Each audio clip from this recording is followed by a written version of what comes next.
Aku masih ingat jelas saat pertama kali mengucapkan janji suci di hadapan penghulu. Meski hidupku sederhana, penuh keterbatasan, aku menikahi wanita yang begitu kucintai dengan tekad untuk membahagiakannya. Kami tinggal di sebuah rumah kecil, beratap seng, dengan dinding papan yang mulai rapuh dimakan waktu. Tapi bagiku, itu adalah istana. Setiap pagi aku bangun lebih awal, bekerja serabutan, apa saja kulakukan. Kadang menjadi kuli angkut di pasar, kadang menjadi buruh bangunan, bahkan tak jarang menarik becak untuk sekadar mendapatkan uang. Semua itu kulakukan agar istriku tidak merasa kekurangan. Aku selalu berusaha pulang membawa sesuatu, entah itu sekantong beras, sayur dari pasar, atau sekadar kue kecil yang kubeli dari sisa keringat kerjaku. Senyumnya selalu menjadi penyemangatku. Saat ia menyambutku di depan pintu, lelahku seakan hilang. Namun, di balik senyum itu, ada sesuatu yang tak bisa kusembunyikan dari hatiku,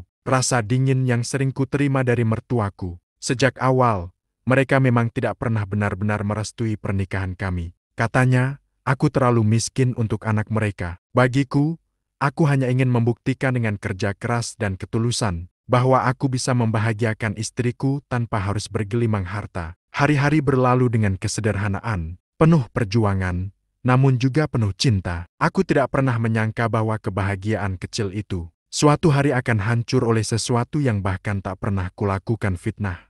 Sejak awal pernikahan, aku sudah merasakan tatapan sinis dari mertua. Baginya, aku hanyalah lelaki miskin yang tidak pantas mendampingi anaknya. Kata-kata kasar sering terlontar, menusuk hati seperti belati. Lihatlah hidupmu, kerja serabutan, apa bisa kau bahagiakan anakku? Begitu ucap mertuaku suatu kali, ketika aku baru pulang dengan pakaian lusuh berdebu semen. Aku hanya bisa menunduk, menahan sesak di dada. Istriku kala itu diam, tidak membela, hanya menatapku dengan tatapan kosong. Entah karena takut pada ibunya, atau memang ia perlahan mulai setuju dengan ucapan itu. Setiap kali aku datang berkunjung ke rumah mertua, suasana selalu dingin. Aku dianggap beban, dianggap penghalang untuk anaknya meraih kehidupan yang lebih layak. Bahkan kabar angin sering kudengar bahwa mereka menyesal menikahkan anaknya denganku. Aku berusaha menutup telinga. Yang kupikirkan hanya bagaimana membuat istriku bahagia. Namun luka itu tetap ada,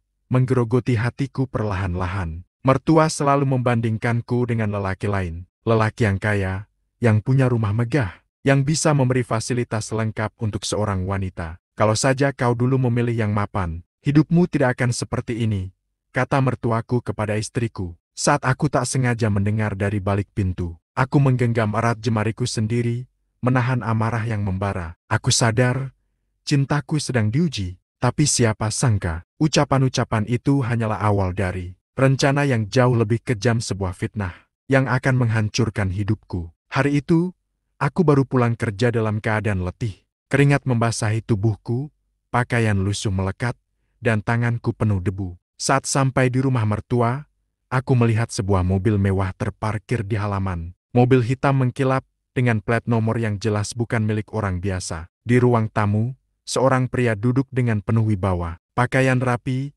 jam tangan berkilau, senyum percaya diri. Istriku dan mertuaku menyambutnya dengan ramah, bahkan terlalu ramah. Ada tawa kecil, ada tatapan hangat yang selama ini tak pernah kuterima dari mertua. Aku perkenalkan, ini Tuan Surya, kata mertuaku sambil tersenyum lebar. Beliau pengusaha sukses, baru saja membantu proyek pembangunan di desa ini. Aku mengangguk sopan, menyembunyikan rasa tidak nyaman yang tiba-tiba menyergap dadaku. Pria itu menatapku sekilas, lalu senyum tipis tersungging di bibirnya, seakan menilai diriku hanya dengan sekali pandang. Sejak hari itu, kehadiran pria itu semakin sering. Ia selalu datang dengan alasan yang berbeda, kadang menyerahkan bingkisan, kadang sekadar mampir, kadang menawarkan bantuan. Mertuaku tampak begitu bangga setiap kali menyebut namanya, seakan kehadiran pria itu adalah berkah besar. Yang membuat hatiku semakin hancur adalah cara istriku mulai berubah. Senyum yang dulu selalu untukku, kini perlahan berpindah pada pria itu. Ia mendengarkan setiap ucapannya dengan penuh perhatian, bahkan tertawa kecil pada setiap lelucon yang keluar dari mulutnya. Aku masih mencoba berpikir positif. Mungkin ini hanya perasaan cemburu yang tak beralasan. Tapi semakin hari, aku melihat jarak di antara kami kian melebar. Aku tidak tahu, saat itu aku sedang berjalan menuju jurang yang sudah disiapkan. Jurang yang bernama fitnah. Sejak kehadiran pria kaya itu, suasana rumah tanggaku semakin dingin. Istriku mulai sering pulang larut. Alasannya banyak mengunjungi ibunya, menemani temannya, atau sekadar butuh udara segar. Aku mencoba percaya, meski hatiku mulai diliputi rasa curiga. Namun ternyata, di balik semua itu, ada sebuah rencana busuk yang telah mereka susun. Aku tidak pernah menyangka, orang yang paling kucintai justru tega menjeratku dengan fitnah.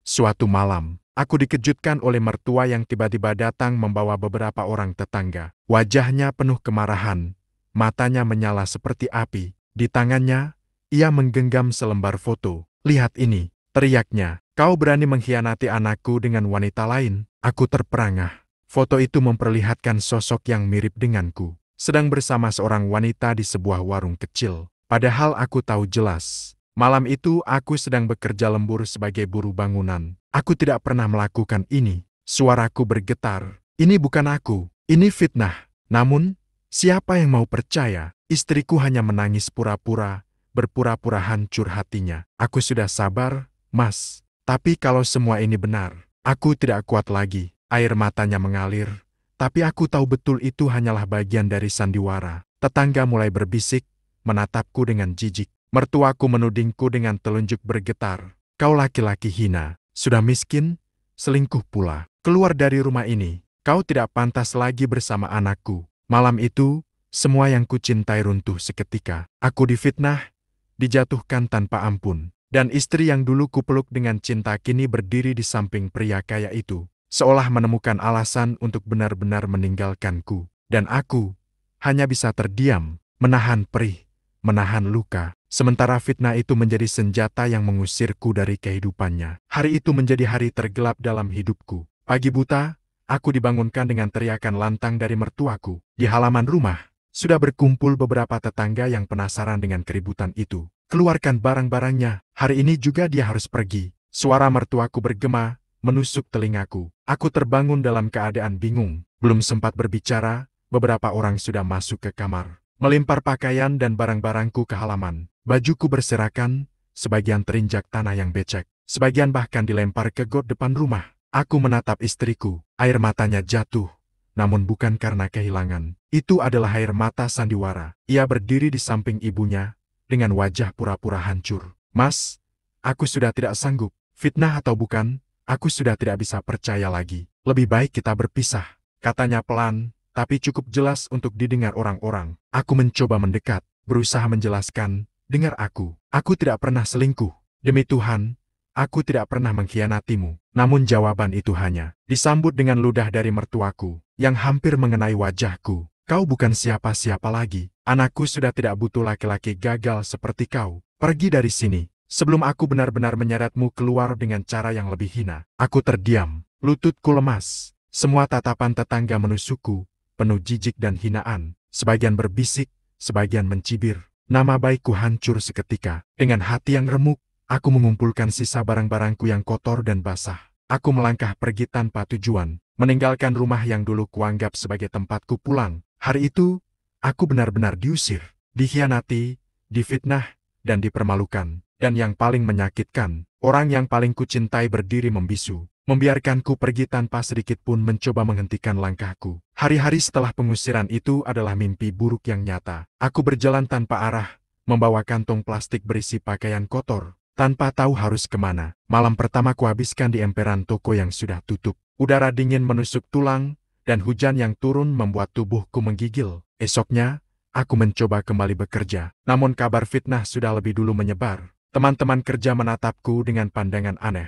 Ada yang mencibir, ada pula yang terang-terangan menolak aku ikut. "Aku tidak mau kerja sama dengan lelaki yang tega mengkhianati istrinya," kata salah satu mandor. Aku hanya bisa terdiam, lidahku keluh. Bagaimana aku bisa menjelaskan sesuatu yang bahkan orang-orang sudah kadung percaya? Fitnah itu sudah membunuh namaku. Hari-hari berikutnya, aku hidup berpindah-pindah tempat. Kadang tidur di pos ronda, kadang di musola kecil, kadang di pinggir jalan. Perutku sering kosong, hanya terisi air putih atau nasi sisa yang diberi orang kasihan. Aku, seorang suami yang dulu berusaha keras untuk istrinya, kini jatuh menjadi hina di mata semua orang. Namun di balik derita itu, aku masih menyimpan tekad. Aku tidak boleh hancur, air mata boleh jatuh, luka boleh dalam, Tapi aku berjanji pada diriku sendiri, suatu hari nanti, aku akan bangkit. Mungkin bukan untuk membalas, tapi setidaknya untuk membuktikan bahwa aku tidak sehina yang mereka kira. Aku hanya menunggu waktu. Waktu di mana kebenaran akan menunjukkan wajahnya. 1 tahun telah berlalu sejak malam kelam itu.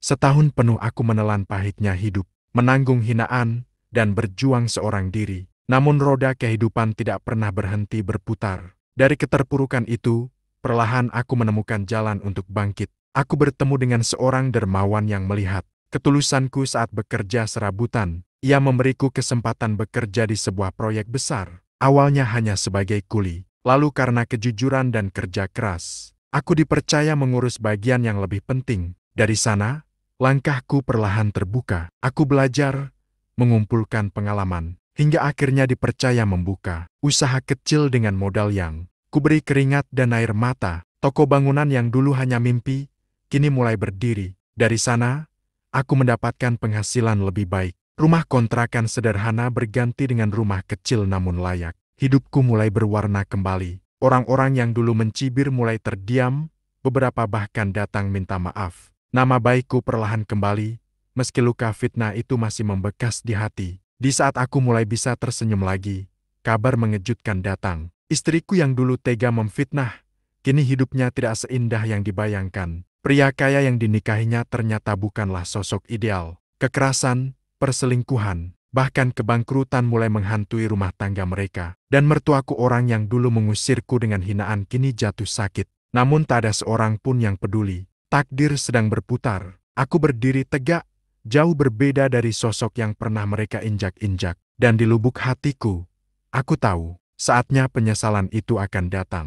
Kabar tentang mereka akhirnya sampai ke telingaku lebih jelas. Istriku yang dulu tega menuduhku selingkuh kini hidup dalam penderitaan. Pria kaya yang dulu dielu-elukan mertuaku ternyata hanyalah topeng. Kekayaannya hancur karena bisnisnya bangkrut, terlilit hutang di mana-mana. Yang lebih menyakitkan bagi istriku, pria itu ternyata tidak pernah benar-benar mencintainya. Setelah hartanya lenyap, ia meninggalkan istriku begitu saja. Bahkan kabarnya pergi bersama wanita lain. Istriku yang dulu tega membuangku kini merasakan pahitnya dikhianati. Mertuaku pun tak kalah menderita. Penyakitnya semakin parah, dan tidak ada lagi orang yang mau peduli. Saudara-saudara yang dulu dekat karena mengharap harta pria kaya itu, kini menghilang satu persatu. Rumah besar yang dulu dibanggakannya pun dijual untuk biaya berobat, menyisakan hanya sisa-sisa kejayaan semu. Aku mendengar cerita itu dari tetangga. Mereka berkata, seandainya dulu mereka tidak memperlakukanmu seperti itu, mungkin hidup mereka tidak akan seburuk sekarang. Aku hanya terdiam, tidak ada rasa senang, hanya getir di dada. Aku tidak pernah berharap mereka jatuh sehancur ini. Aku hanya ingin mereka tahu, fitnah yang mereka lakukan dulu bukan hanya menghancurkan hidupku, tapi kini kembali menghantam kehidupan mereka sendiri. Dan benar saja, suatu sore, ketika aku sedang menutup tokoku, aku melihat sosok yang begitu ku kenal, istriku. Wajahnya pucat, matanya sembab, tubuhnya jauh lebih kurus dari terakhir kali aku melihatnya. Di belakangnya, mertuaku yang renta berjalan tertatih, matanya penuh penyesalan. Mereka datang padaku, dengan tangan gemetar, berharap aku mau mendengarkan. Sore itu, aku berdiri terpaku di depan tokoku yang hampir tutup. Di hadapanku, istri yang dulu tega menuduhku selingkuh kini berlutut dengan wajah penuh air mata. Suaranya bergetar, "Mas, maafkan aku telah menghancurkan hidupmu dengan fitnah. Aku salah memilih jalan. Aku salah meninggalkanmu." Air matanya jatuh deras, tubuhnya gemetar tak kuasa menahan penyesalan. Mertuaku yang dulu paling keras mengusirku kini hanya mampu menunduk. Suara seraknya nyaris tak terdengar, "Maafkan aku, nak. Aku buta oleh harta, aku buta oleh kebencian. Kini hidup kami berbalik menjadi sengsara." Aku menatap mereka lama, luka lama di hatiku seakan kembali terbuka. Semua penghinaan, fitnah, dan rasa sakit itu berputar di kepalaku. Malam-malam dingin tanpa tempat tinggal, hinaan tetangga, perut lapar, semuanya masih jelas terasa. Namun kini, di hadapanku, orang-orang yang dulu menjatuhkanku tersungkur memohon maaf. "Aku sudah memaafkan kalian," suaraku pelan, "tapi aku tidak bisa melupakan. Luka ini terlalu dalam. Biarlah waktu yang menjawab, apakah hubungan kita bisa kembali atau tidak. Tapi satu hal yang pasti, kalian sudah merasakan sendiri apa yang dulu kalian lakukan padaku." Istriku terisak semakin keras. Sementara mertuaku hanya bisa menangis diam-diam, menahan penyesalan yang terlambat datang. Aku berbalik, melangkah masuk ke dalam rumahku yang sederhana tapi penuh kerja keras. Di belakangku, suara tangisan mereka terdengar menggema di sore yang mulai gelap. Hari itu aku sadar, roda kehidupan benar-benar berputar. Fitnah yang dulu menghancurkanku, kini menjadi pedang yang kembali menusuk mereka. Dan aku, berdiri tegak, bukan karena dendam, tapi karena aku mampu bertahan melewati semua luka. Hidup selalu berputar. Hari ini kita berada di bawah, diinjak, dihina, bahkan difitnah. Namun besok takdir bisa membalikkan segalanya. Fitnah memang bisa menghancurkan, tapi kebenaran tidak akan pernah mati. Aku yang dulu diusir dengan hinaan, mampu berdiri tegak kembali karena kesabaran dan keteguhan hati. Sebaliknya, mereka yang membangun kebahagiaan di atas dusta justru akhirnya terjerat oleh kebohongan mereka sendiri. Dari kisah ini aku belajar bahwa harta dan kebanggaan semu tidak akan pernah lebih kuat daripada kejujuran dan doa orang yang teraniaya. Balasan mungkin tidak datang seketika, tapi waktu tidak pernah berbohong. Dan saat penyesalan itu tiba, semuanya sudah terlambat.